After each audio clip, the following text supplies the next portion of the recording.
Ustedes recuerdan esta diapositiva de la vez pasada que hablaba del curso de la inflamación. Recuerden que habíamos hablado de los elementos de la inflamación aguda, los eventos fisiopatológicos, las células involucradas y la evolución, de manera tal de que la inflamación puede curar con restitución ad integrum, ¿verdad? Es decir, hay una restitución al estado normal, pero para ello se requiere tres condiciones importantes. Uno, que se elimine el agente causal. El segundo punto es que se reabsorba el total del exudado y de los detritus. Recuerden que ahí hay destrucción de tejido, ¿verdad? Y tercero, la regeneración de los tejidos para ser de alguna manera pues llevado al estado que tenía anterior al proceso de inflamación.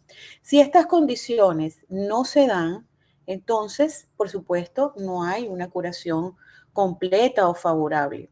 Si no se elimina el agente causal, la inflamación se considera o se convierte en crónica, como ocurre con algunos microorganismos.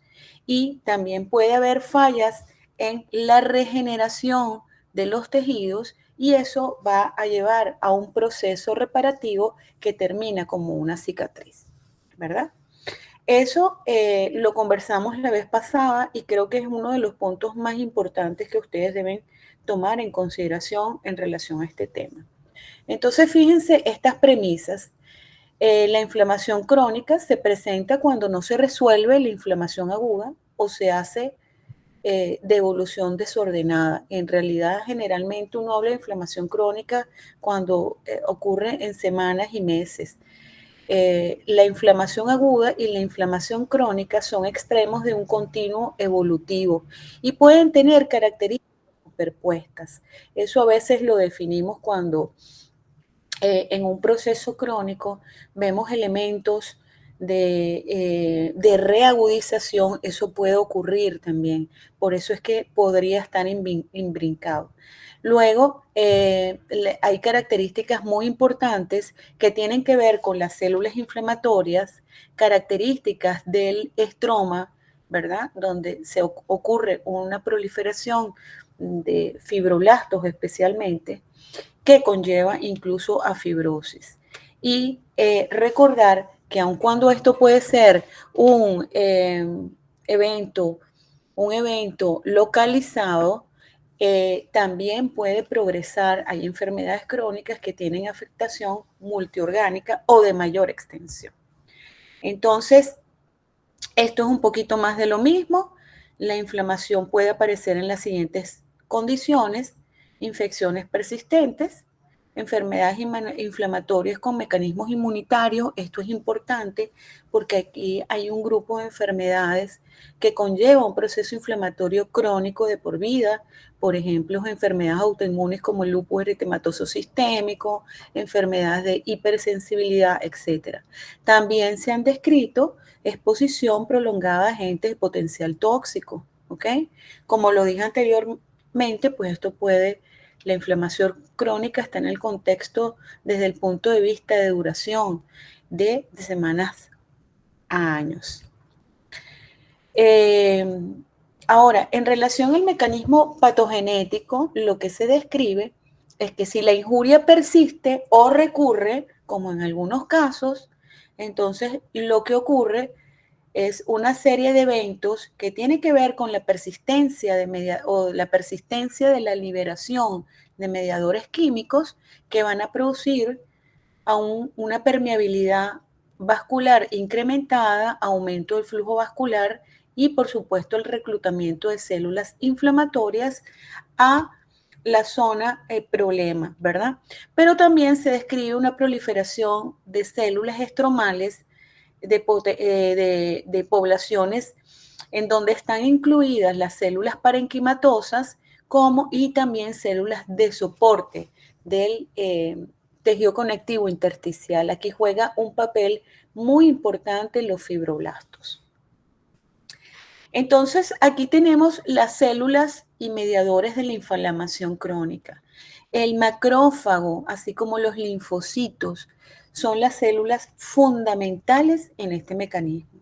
Y aquí tenemos cuáles son también los mediadores de la inflamación crónica, donde la activación, bien sea por la vía clásica de este elemento que está aquí o las interleuquinas por la vía alterna, van a jugar un papel fundamental en la fisiopatología de la inflamación crónica.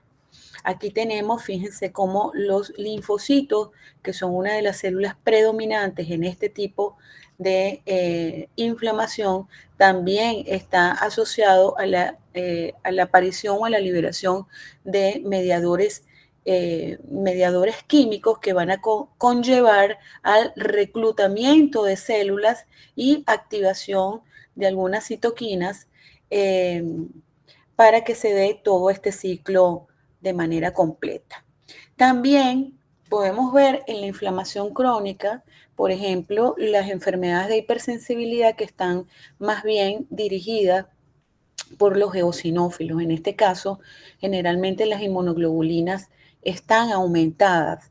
Y también hay enfermedades crónicas donde la célula fundamental son los mastocitos, en los casos, por ejemplo, de mastocitosis que ocurre con alguna frecuencia, en algunos casos, incluso en animalitos también se ve esta entidad como un proceso inflamatorio crónico, donde la célula fundamental es la célula tipo mastocito. Entonces, fíjense, las células involucradas en el proceso o la fisiopatología de la inflamación crónica incluye principalmente los monocitos o los macrófagos y los linfocitos.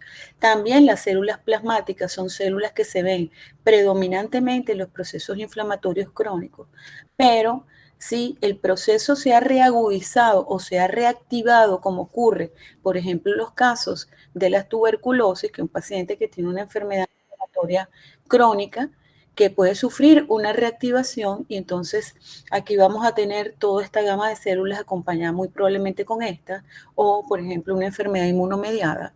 Y estas células de sostén en el tejido conectivo en el tejido conectivo intersticial, donde los fibroblastos y las células dendríticas juegan un papel importante. Entonces, volviendo nuevamente a los elementos involucrados, estos son todas las moléculas que están involucradas desde macrófagos, inmunoglobulina, factores de coagulación, prostaglandina, moléculas del complemento. No sé si ya saben lo que es el complemento, la vía del complemento, la vía clásica y la vía alterna.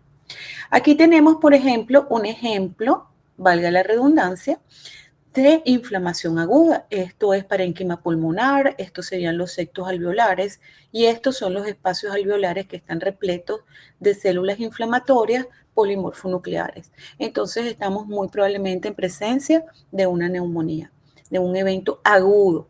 Sin embargo, aquí en el mismo parénquima pulmonar tenemos entonces cambios que nos indican que hay cronicidad con estos elementos que están aquí, que probablemente sean linfocitos. Prácticamente esto es como un folículo linfoide con su centro germinal y su corona de linfocitos, y luego fíjense cómo ya el tejido conectivo intersticial va suplantando o sustituyendo el parénquima normal. ¿Okay? Esto es un ejemplo de inflamación crónica, donde las células predominantes son básicamente linfocitos y plasmocitos. En relación a los estadios de la inflamación, ocurren cuatro eventos. Uno es la infiltración, que básicamente tiene que ver con la migración de células inflamatorias al tejido en cuestión. Luego, por supuesto, la destrucción, porque hay destrucción, hay necrosis, hay fagocitosis, etc. Luego viene un periodo que tiene que ver con la proliferación, es decir, hay proliferación reactiva, no solamente vascular, sino de células estromales, especialmente los fibroblastos, y los miofibroblastos están involucrados en este periodo. Y luego existe ya una fase terminal que es cicatrizal, que es una fibrosis, o sea, fibrosis como tal. Recordar que la fibrosis es como una pequeña cicatriz, era lo que le comentaba antes. Es una pequeña cicatriz. Si una cicatriz está en un tejido ya ese tejido no va a tener esa potencialidad de trabajar de la misma manera porque va a tener algo de pérdida de parénquima funcionante. Eso es lo que ocurre, por ejemplo, los infartos después se convierten en grandes cicatrices. Los infartos en cualquier órgano, vaso, hígado, se convierten en grandes cicatrices, ¿ok? O las enfermedades renales, por ejemplo, crónicas, donde el tejido renal se sustituye por fibrosis importante, ya eso desde el punto de vista correlativo, pues entonces se traduce en una pérdida en funcionalismo del órgano, en este caso, pérdida del funcionalismo renal. Entonces aquí tenemos la primera fase, que es la infiltración, donde el macrófago activado es el principal protagonista, ¿ok? Luego tenemos la fase de destrucción, donde hay necrosis y fagocitosis, no solamente, esto es llevado principalmente por los macrófagos, pero recuerden que pueden haber células inflamatorias como neutrófilos y algunas otras, incluso puede haber elementos de supuración. Luego tenemos la fase proliferativa, donde van a participar las células endoteliales, los macrófagos, los fibroblastos, los linfocitos, y hay también proliferación de pequeños vasos. Hay algunos factores que condicionan la proliferación de los pequeños vasos, y eso es lo que se llama angiogénesis. También hay proliferación de colágeno nuevo en esas zonas, y es lo que se conoce muy probablemente como tejido de granulación. El tejido de granulación es un tejido reparativo que intenta, digamos, reparar el daño ocasionado y se traduce en fibrosis y proliferación de vasos con una mezcla de células inflamatorias. Aquí tenemos entonces el último paso, que es la formación de la cicatriz. Fíjense que en este tejido existe lo que les comentaba antes, el tejido de granulación, donde lo que predomina son vasos de pequeños calibre neoformados. Neoformados significa, mejor dicho, que son vasos formados de novo, que alimentan ese tejido con células inflamatorias ocasionales y proliferación de fibroblastos y miofibroblastos, hasta llegar a la remodelación del tejido conectivo, que se traduce en esta coloración de tricrómico de Masson. Lo que es azul representa el tejido conectivo. Entonces, esto constituye pues una cicatriz, porque seguramente este órgano, aquí habían estructuras funcionantes que están siendo reemplazadas por un tejido conectivo fibroso en forma de una cicatriz. Desde el punto de vista de los patrones de inflamación crónica, se pueden describir muchos patrones: serosa, fibrinosa, supurativa, eosinofílica, linfocítica, proliferativa, y están probablemente las más frecuentes también, o las de mayor importancia, porque están asociadas a enfermedades crónicas tipo micosis o tipo procesos infecciosos como las necrotizantes, las granulomatosas, con o sin necrosis. Entonces, la inflamación granulomatosa, que es una inflamación que se ve con frecuencia en pacientes que tienen enfermedades por hongos y micobacterios, pues consiste en agregados de macrófagos activados que son rodeados por linfocitos o una corona de linfocitos. Tiene una apariencia epitelioide, el sufijo ioide significa que recuerda una célula epitelial, o sea, ioides, que recuerda a el epitelio o a una célula epitelial. Entonces, ¿dónde se ven granulomas, por ejemplos, en respuestas inflamatorias como la tuberculosis? Más si estamos en pulmón, pero también se pueden ver granulomas en muchos órganos o en muchas otras enfermedades inflamatorias, incluso no inflamatorias también. Por ejemplo, la enfermedad de Crohn, que es una enfermedad inflamatoria crónica que afecta al tubo digestivo, pues se pueden ver granulomas acompañando sin que sea una tuberculosis. También hay otros digamos, mecanismos, por ejemplo, la sarcoidosis también puede cursar con granulomas. Y hay algunos otros granulomas que no tienen nada que ver con una respuesta inflamatoria crónica o de tipo infeccioso o de tipo inmunológico, que son esos granulomas a cuerpo extraño. A cuerpo extraño, a cualquier cuerpo extraño que de alguna manera penetre en el organismo. Por ejemplo, se ve mucho en los pacientes que por algún motivo han sido intervenidos quirúrgicamente y de pronto hacen unos nódulos y la gente se asusta y piensan que puede haber algo allí y resulta que son granulomas a cuerpo extraño. ¿A qué? Al material de sutura, restos de suturas que han quedado allí. Y el organismo reacciona formando un verdadero granuloma y tratando de localizar esa noxa que en este caso puede ser el material de sutura. Aquí tenemos, por ejemplo, esta microfotografía coloreada con hematoxilina eosina, tenemos un granuloma tuberculoide. ¿Por qué decimos que es tuberculoide? Un granuloma es un conglomerado de histocitos que por lo general es circunferencial. En el centro puede haber necrosis o no.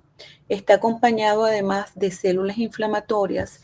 Estas células grandes que usted ve aquí, como con muchos núcleos, es una célula inflamatoria tipo Langhans, que son las que se ven en los granulomas tuberculoides. Y ese nódulo de histocitos está a su vez revestido por una corona de linfocitos y de plasmocitos. Ese es el típico granuloma tuberculoide que ustedes deben conservar este recuerdo para el resto de su vida porque es una enfermedad que ustedes van a ver en nuestro medio con relativa frecuencia. ¿Ok? Entonces, cuando en un diagnóstico de anatomía patológica le digan que son granulomas con necrosis y células gigantes y no sé qué, entonces ustedes están obligados a descartar tuberculosis en este paciente siempre y cuando pues el contexto clínico también esté acorde, es decir, el paciente puede tener tos, expectoración, lesiones pulmonares, etcétera, etcétera. ¿Ok? Luego hay otros granulomas que son más, suelen ser pequeños, sin necrosis, bien definidos, que son los granulomas de la sarcoidosis. Este también es un granuloma que también se puede ver en diferentes órganos y tejidos, en pulmón también se puede ver. Aquí tenemos otro granuloma, ¿verdad? Tiene esa misma apariencia, células epitelioides, parecen células epiteliales, pero no, son histocitos modificados, una corona de linfocitos, pero en el centro hay supuración, hay células inflamatorias polimorfonucleares. Entonces estos son granulomas supurativos. Aquí volvemos otra vez, fíjense, esta es una célula gigante. Esto, ¿por qué se llama célula gigante? Es un conglomerado de histocitos, ¿verdad? Que comparten un citoplasma y uno ve múltiples núcleos. Por eso que se llama células gigantes multinucleadas. Aquí la vemos mejor, ¿verdad? Y fíjense que esto que está aquí pareciera como material de sutura y él está englobando material de sutura. Estos también son granulomas a cuerpo extraño. El patólogo les va a decir, es un granuloma a cuerpo extraño.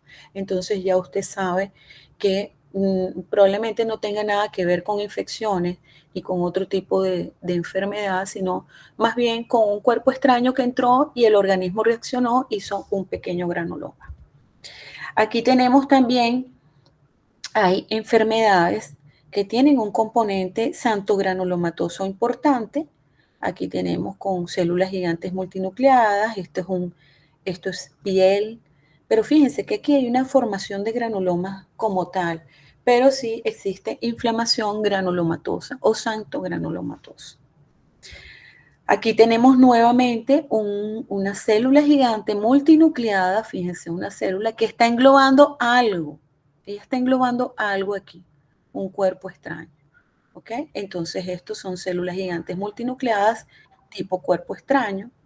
Estas son células gigantes multinucleadas que se llama deuteutón, que se ven en algunas patologías desde el punto de vista de anatomía patológica, enfermedades santogranulomatosas como las que le mostré anteriormente, y las características de estas células gigantes que los núcleos generalmente se colocan en la periferia como un sol radiante, ¿ok?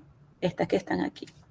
Y las células gigantes multinucleadas que están asociadas a los procesos infecciosos, especialmente la tuberculosis, son las células multinucleadas tipo Langhans, que por lo general tienen un acúmulo de núcleos en la periferia y que deja ver la célula gigante como una lunita, ¿ok? Parece como si fuese una luna.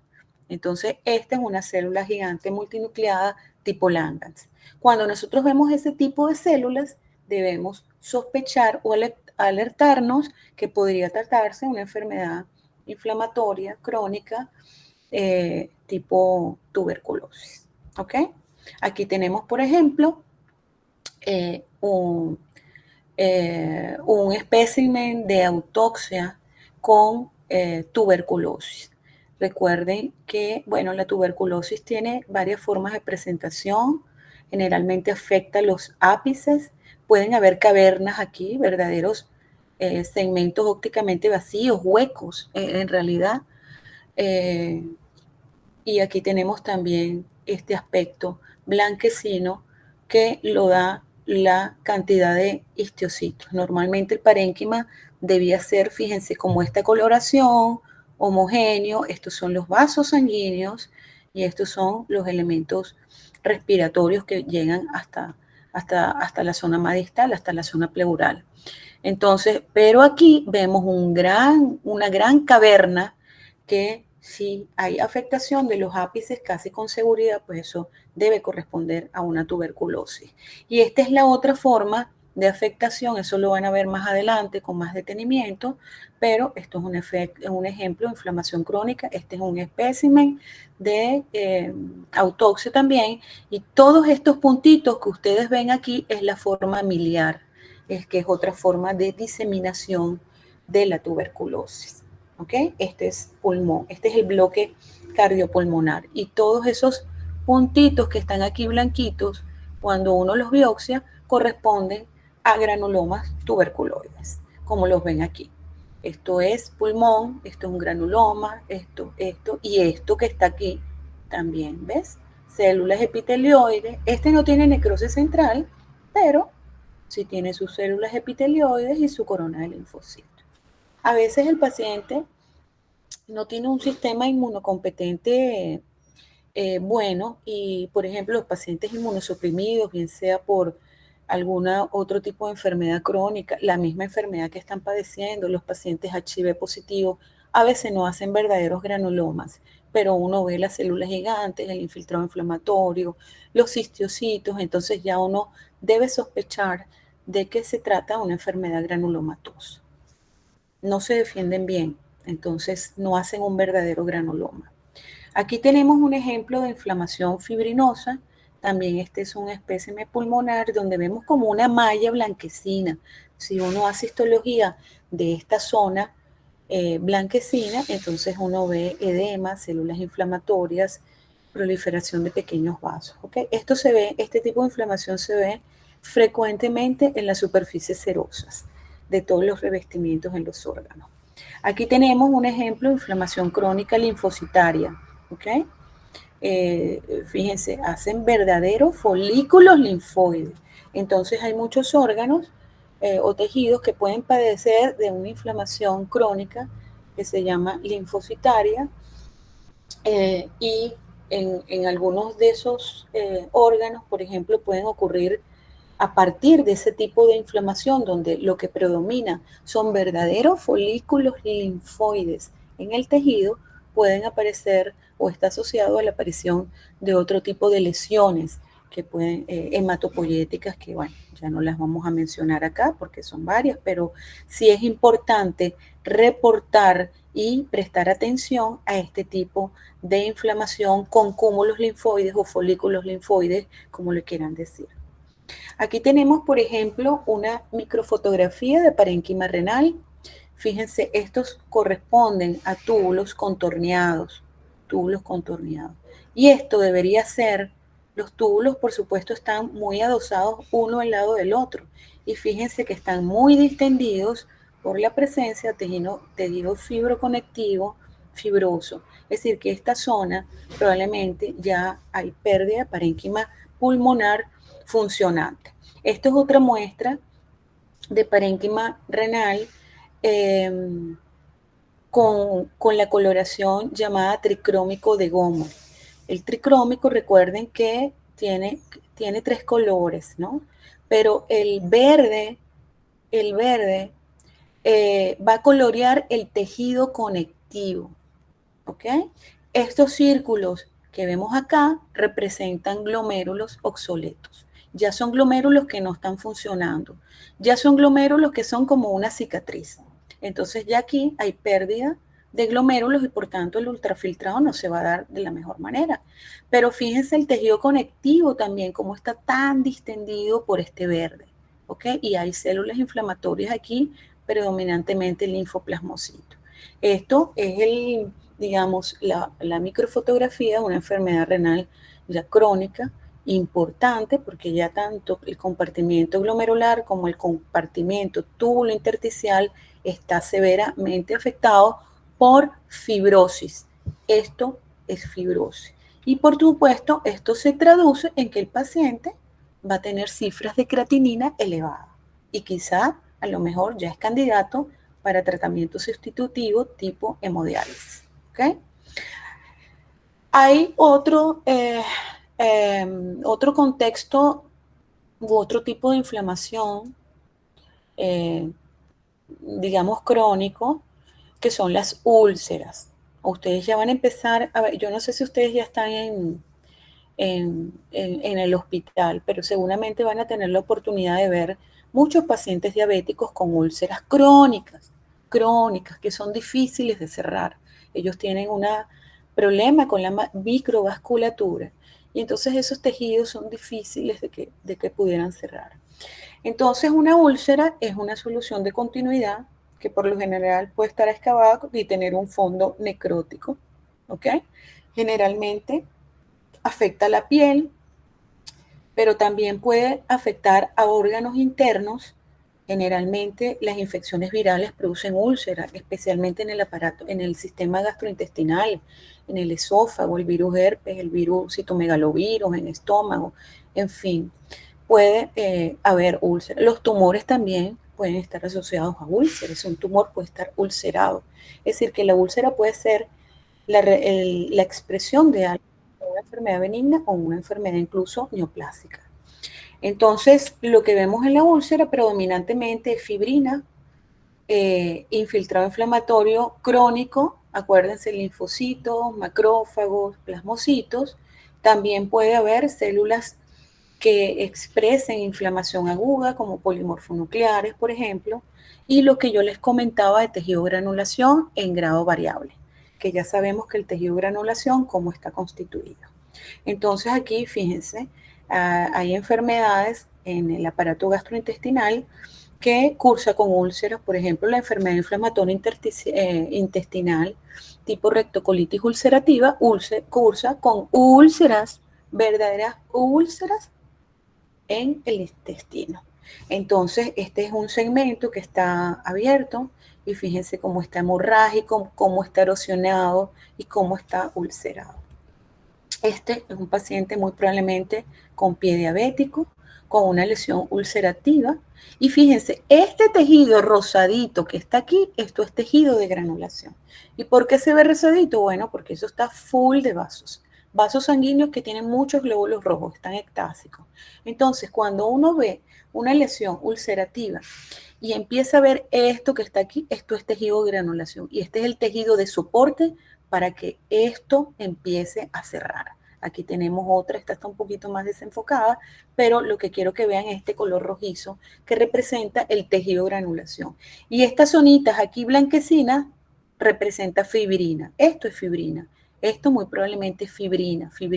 Pero aquí viene el tejido de granulación. Y esto que está aquí, que es la piel, empieza a cerrar, empieza a cerrar. ¿Por qué? Bueno, porque va a tener ese tejido de sostén, de colchón, que le va a permitir, ¿verdad? Ir cerrando, ir proliferando y hasta que cierre la úlcera. ¿Ok? Esto se ve mucho en los pacientes diabéticos, lo que se conoce como pie diabético. Entonces, en relación a la efectividad de la respuesta inflamatoria, ¿cuáles son los elementos que van a estar, digamos, participando de manera activa? Uno, el área de la injuria, eso es importante. Luego, la restauración de la función tisular. Luego, que se elimine el agente patógeno causal y el tejido dañado, por supuesto.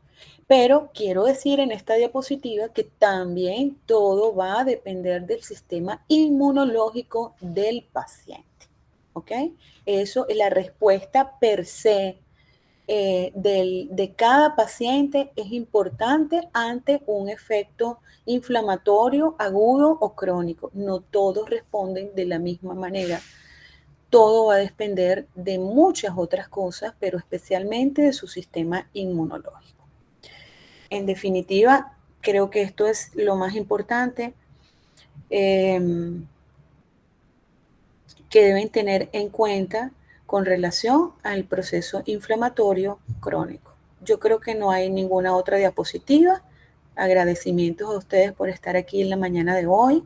No sé si tienen alguna pregunta.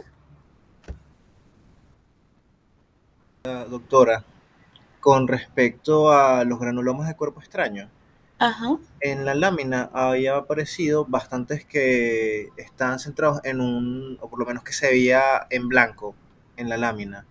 ¿Eso ajá. a qué se debe? ¿A que no se tiñe el cuerpo extraño? No, el cuerpo extraño, todo depende, porque a veces no se ve tan claramente. A veces nosotros tenemos algo que se llama polarizador. A veces hay cuerpos extraños que nosotros no logramos identificar con exactitud a qué corresponde. Ya te voy a pasar esta que está aquí. Por ejemplo, esto que está aquí, esto, Ujú. esto no podría decirte exactamente qué es. ¿Sabes que los quistes de inclusión epidérmica? ¿Sabes cuál es? ¿Alguna vez alguien ha tenido un granito que le dicen, oye, es y que le sale sebo? Ujú. Bueno, esos pelitos y ese sebo producen una respuesta. Si el quiste se rompe, produce una respuesta inflamatoria. Entonces uno ve las células gigantes, el cuerpo extraño no es lo blanco, el cuerpo extraño es esto que está aquí. O Ok. sea que sí hay algo que él está englobando que no sabemos exactamente qué es. A veces uno puede identificar restos de queratina y pelitos inclusive englobados por la célula gigante multinucleada. Entonces uno dice, bueno, esto es un quiste que se rompió, la queratina se disgregó, los grumos se disgregaron y las células están englobando esto. En el material de sutura, como les dije, yo creo que había otra por aquí, este que está aquí. Este que está aquí, este filamento que está acá, esto que se ve aquí más pálido, me parece que podría ser material de sutura. Y eso es lo que está ocasionando esta respuesta inflamatoria con granulomas y células gigantes. Eso se ve mucho en los pacientes que han tenido alguna intervención previa y por algún motivo lo vuelven a, a biopsiar por algún motivo y resulta que son granulomas al material de sutura. Eso ocurre con bastante frecuencia. Tú te pinchas, no sé, cuando uno estaba pequeño que se pinchaba el granito de un lápiz en la piel. Bueno, eso inmediatamente genera una respuesta inflamatoria y al carboncillo se genera una respuesta inflamatoria. Hay muchos elementos, hay estructuras también, hay cristales también. Pueden haber estructuras cristaloides y, y la célula gigante puede englobar esas estructuras cristaloides que produce el organismo por diferentes causas y uno las puede ver así. Y con estos lentes especiales que se llaman polarizadores, entonces uno puede ver si el material restringe a la luz polarizada y no, y también puede dar una idea. Uh-huh. Hay otra cosa que les iba a decir que también, los cristales de colesterol. Los cristales de colesterol y los pacientes que tienen hipercolesterolemia, de pronto quedan atrapados por allí y la célula se genera una respuesta inflamatoria con células gigantes atrapando cristales de colesterol también. Es decir, todo lo que representa una noxa o algo diferente para el organismo, el organismo va a reaccionar tratando de englobarlo y tratando destruirlo y eliminarlo. Y a veces las células inflamatorias están involucradas en ese proceso, haciendo verdaderos granulomas a cuerpo extraño. Cuando uno dice granuloma a cuerpo extraño, no está hablando de necesariamente de infección. Ahora, cuando tú dices, oye, es un granuloma que tiene necrosis, oye, lo primero que deben pensar, muchachos, en este país, en Latinoamérica, es una enfermedad tipo tuberculosis, incluso algunas micosis o incluso sarcoidosis, porque eso es lo que normalmente uno debe descartar. Vale, muchas gracias, doctora. Si no hay Gracias, ninguna doctora. otra pregunta. Bueno, recuerden siempre cómo se está constituido un granuloma, porque siempre lo pregunto en los exámenes, ¿ok? Eso no lo, o sea, ustedes no pueden graduarse sin saber qué es un granuloma.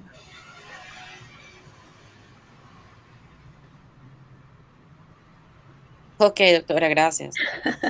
Bueno, espero que estén bien, pasen un feliz fin de semana. Les agradezco mucho estar conmigo en la mañana de hoy. Gracias a usted por haber venido y tomarse el tiempo para darnos la clase. Sí, gracias, doctora. Que pase una Gracias a feliz usted. Navidad. Que pasen feliz día. Que pase feliz día y felices fiestas. También nos vemos en enero. Nos vemos en enero. Hasta Amén. Si Dios luego. quiere presencial. Amén. Gracias.